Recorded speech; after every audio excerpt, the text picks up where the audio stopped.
So in this video what I want to do is to talk about the complex roots of complex numbers. So let's just briefly on this slide remind ourselves of some notation.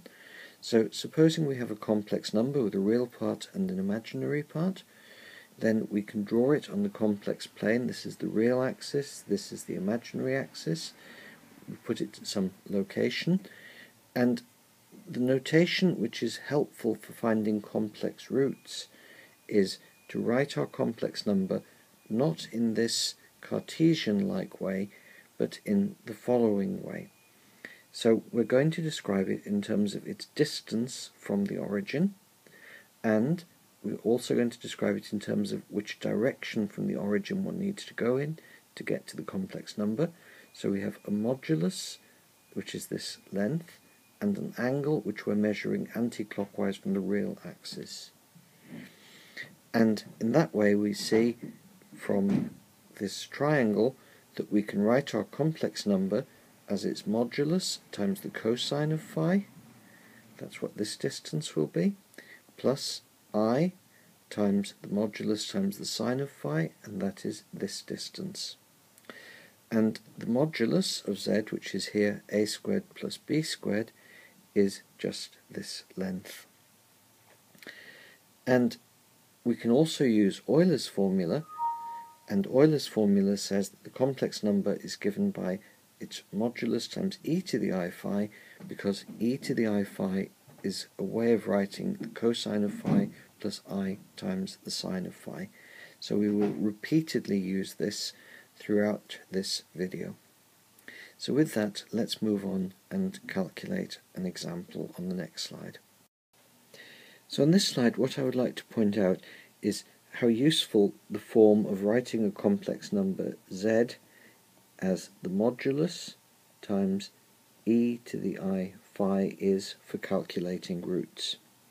Supposing we want to calculate the nth root. So the nth root of z is therefore going to be the nth root of the modulus of z multiplied by e to the I phi all to the power of 1 over n. So all I've done is I've said that the nth root of a product is the product of the nth roots. So this term here is a real number, and it's just the nth root, so it's going to be a real number, and this is going to be the phase, the argument here phi, divided by n. So this tells us that the nth root of z can be written as the nth root of the modulus of z times e to the I phi divided by n. So all we have to do is take the argument and divide it by n, and then take whatever the modulus is and take the nth root of it, and this gives us the nth root. However, it does more than this. What we also need to realize is that for any complex number, so let me just draw it here on my complex plane. So this is the real part and this is the imaginary part. Then if I have a complex number, and I'm going to just mark my number here, doesn't matter where it is, then this complex number can be written as its modulus and an argument, call it phi, but it could also be written, so z is the modulus of z times e to the I phi, but it could also be written as going around the circle and then through phi. So I can write z is the modulus of z, and then I rotate by e to the I brackets phi plus 2 pi. And the important point here is that these complex numbers are identical. For this one I've rotated through an angle phi. To write it this way I rotate through phi, and then I just go around the circle once more, so I'm still going to end up with this complex number here. The reason that this is very important is that now we want to take the nth root of this new form. So the nth root of the number written in this second way is going to be the nth root of the modulus of z, that's not changed, times e to the I, and now it's going to be phi over n, just as before, but plus 2 pi over n. So doing it in this way, writing the number in this way, we seem to have obtained a new root. And we're going to be using this technique to obtain the additional roots. And what we'll see is that for square roots, there are 2 complex roots. For cube roots, there are 3 complex roots. Similarly, for fourth roots, there are 4 of them, etc., etc. So we will see exactly how this works on the next slide, where we look at some square roots. So on this slide, what I want to do is to calculate the square roots of I, and as I've just indicated, there are going to be 2 of them. So I'm going to start off by writing z squared is I, that is the equation we want to solve. And if I now draw the Argand diagram, so here we have the real axis, here we have the imaginary axis, then this complex number I is on the imaginary axis because it has 0 real part, and I'm going to write it here, and the coefficient of I is 1. So we can see just from looking at the diagram that the modulus of this, which is the length of this vector from the origin to 1 on the imaginary axis, is going to be 1. And we can also see that the phase, the argument here, is going to be pi over 2. So therefore we can say that z squared is 1 times e to the I pi over 2. And while we wouldn't always write the 1 here so explicitly, I'm just trying to make it absolutely clear that this is the modulus of this complex number. So what I want to do now is to take the square root of this number, and to do that we're going to use the technique described on the previous slide. So the square root, which is going to be z, is going to be the square root of 1, and that of course is just 1, times e to the I, and now it's going to be pi over 2 divided by 2 when we take the square root, so it's going to be pi over 4. So that is our first root, but as we indicated a moment ago, there is also a second possible root, and we can get the second root by saying that z squared is 1 times e to the I, and then it's going to be pi over 2 plus 2 pi. So in other words, we don't just go to pi over 2, but we go all the way around the circle once more, and we still are here. So taking the root of this tells us that the root is going to be the square root of 1, which is still 1, so that's always going to be the same. This is general. The modulus of different roots of the same number will always be the same. And then we have e to the I, and then it is going to be this argument, pi over 2 plus 2 pi, divided by 2, so that's going to be pi over 4 plus, and then 2 pi divided by 2 is just pi. So what we see comparing this root with this root here is they have the same modulus, and that here the argument is, so it's e to the I pi over 4, and here it's e to the I pi over 4 plus pi. So we can mark e to the I pi over 4 on our graph, our Argand diagram. What we're going to have is a point which is going to lie bisecting this, so bisecting this angle, so it's going to be here, and it's going to have modulus 1, so the point is going to lie somewhere like here. And the second root also got modulus 1, but it lies not with argument pi over 4, but with pi over 4 plus pi, so that means that we come out to pi over 4, and then we add another pi on it, and we're going to come down to here. So let me just mark that. And what we have here is the following. These 2 points, these 2 roots, are opposite each other. The angle from one to the other is pi, so they are going to be at opposite sides, so I can connect them by a straight line like that. This angle is pi, this angle is pi, and we see that they are as far apart from each other as is possible, and that is going to be a general rule that we will see in other examples. And they both have the same modulus, so that means that they lie on a circle, and the circle is going to look something like this.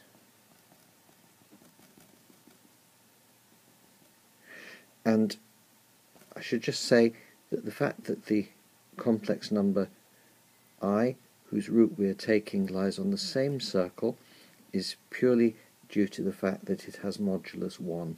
If it had a different modulus, say it had modulus 2, it would be out here, and the roots would have modulus square root of 2, and they would be on a different circle. But the 2 roots are always on the same circle as each other. So here we have our 2 roots, and what I would like to do is just to write them out and also to express them in a different form. So our 2 roots are as follows.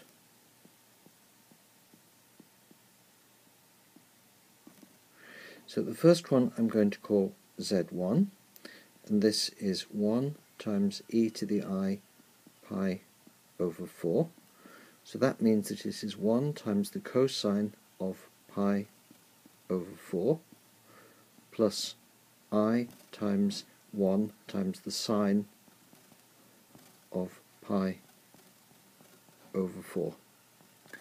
And that is 1 over the square root of 2 plus I times 1 over the square root of 2. So these are the coordinates of Z1, this first root, and Z1 is this point on the circle. The second root is the one that I've drawn here. It's 1 times e to the I pi over 4 plus pi. It lies here. And our second root is Z2 is 1 times e to the I pi over 4 plus pi, or if you wish 5 pi over 4. So this is the cosine of 5 pi over 4 times 1 plus I times 1 times the sine of 5 pi over 4. Now, comparing this point with this point, it should be clear, and we can check it using our knowledge of the trigonometric functions, that this has coordinates minus 1 over root 2 minus I times 1 over root 2. So this point here is Z2, our second root. So at this stage we have calculated both of the roots, and we have represented them graphically on an Argand diagram, and we've noticed this important point that the 2 roots have the same modulus, but they are separated on this circle with radius of their modulus by as far apart as they can be. Now I want to conclude this example by just pointing out that these are the only two roots. So supposing here we had said that I'm not going to say that I've gone around the circle from here once, or from here rather, once. I could go around it twice. So I could say that z squared is 1 times e to the I pi over 2 plus 4 pi. So supposing I was to say 4 pi here, then when I take the square root, I would have pi over 4 plus 2 pi, and e to the I pi over 4 plus 2 pi is just going to be z1. So I've said that perhaps slightly quickly. Let me just suggest that you check this. So check for your own understanding that if we write z squared is equal to 1 times e to the I pi over 2 plus 4 pi,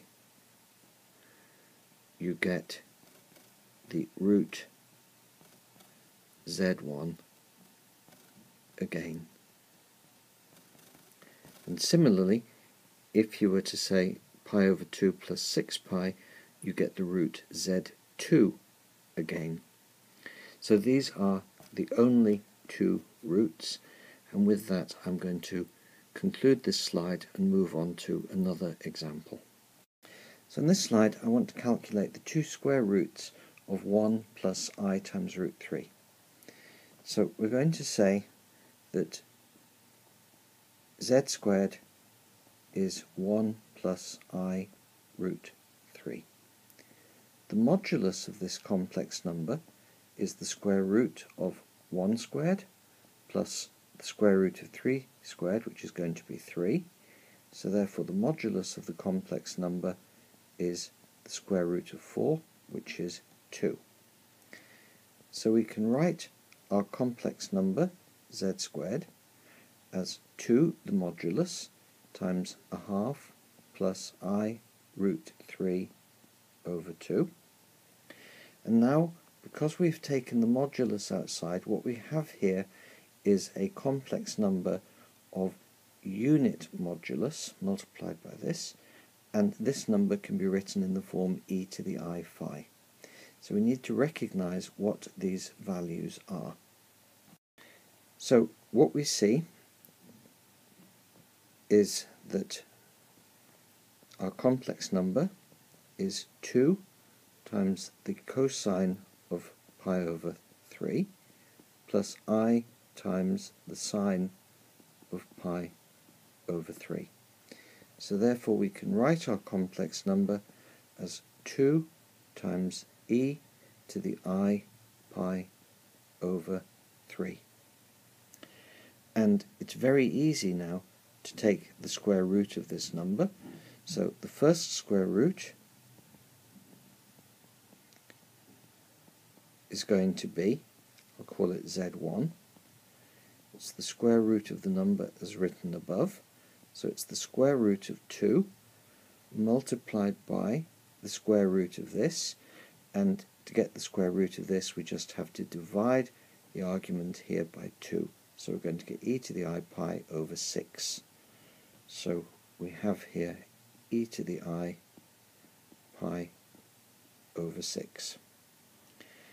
The second root is obtained by looking at this but writing it in the form 2 times e to the I pi over 3 plus 2 pi, so going around the circle once again. So our second root, z2, is going to be the square root of 2 e to the I pi over 3 plus 2 pi, and that is going to be the square root of 2, exactly the same modulus as before, times this, where the argument here is divided by 2. So we're going to get pi over 6 plus pi. So we have e to the I pi over 6 plus pi. And that is our second root. So what I want to do now is to try to represent our original number and its two square roots on the same graph. So to do that, I draw a set of axes, the real and then the imaginary parts. And we notice that the modulus of our original complex number was 2, and the moduli of the roots are root 2, which is approximately 1.4. So these are the same distance from the origin, but this number is significantly further away. So let's start off by marking our original number Z2, and we have got to go approximately a third of the way around to here. This is pi. Pi over 3 is going to be approximately a third of the way. So what I'm going to do is I'm going to mark that as being approximately here. So this is our original number, which is 1 plus I root 3. The next root is this one. It is not so far away, so if we say that this is going out 2 units, going out 1 unit is here, 1.4 is about here, but we don't go out as far as this in terms of the phase, we go out half that far, so let's go out to about here and then come back to around there. And that is our first root, Z1. The second root has the same modulus, and the difference is that we're going through an extra angle of pi. So it lies on this circle of this radius, but we go out to here and then through another pi. So it's going to be roughly here. And these two roots can be connected by a straight line just to bring out that they are separated as far apart as they can be on a circle of radius root 2. So this is root 2, and this is also root 2.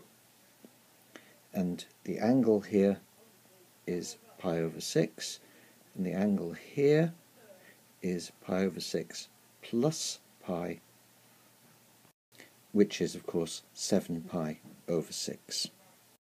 So I'd like to now finish this by working out the locations, the coordinates of these real and imaginary parts of the roots. And first of all, we notice, because this lies on a straight line through the origin, that, and they have the same length here, that Z2 here is equal to minus Z1. So as soon as we've worked out the coordinates of Z1, we have the coordinates of Z2 as a free gift. So here we have for Z1 the square root of 2 times e to the I pi over 6. So that is going to be the square root of 2 multiplying the cosine of pi over 6 plus I times the sine of pi over 6, and the cosine of pi over 6 is the square root of 3 over 2, so when we multiply in by a square root of 2 we are going to get the square root of 3 over 2 plus I, and the sine of pi over 6 is a half, so when we multiply this by a square root of 2 we get 1 over the square root of 2. So those are the coordinates, and I can mark them here on this graph. So this Argand diagram. So here we have that the real coordinate is √3 over 2, all in the square root, and the imaginary one is 1 over the square root of 2. And similarly, this is minus 1 over the square root of 2, and this is minus the square root of 3 divided by 2. So we have the coordinates of our two roots.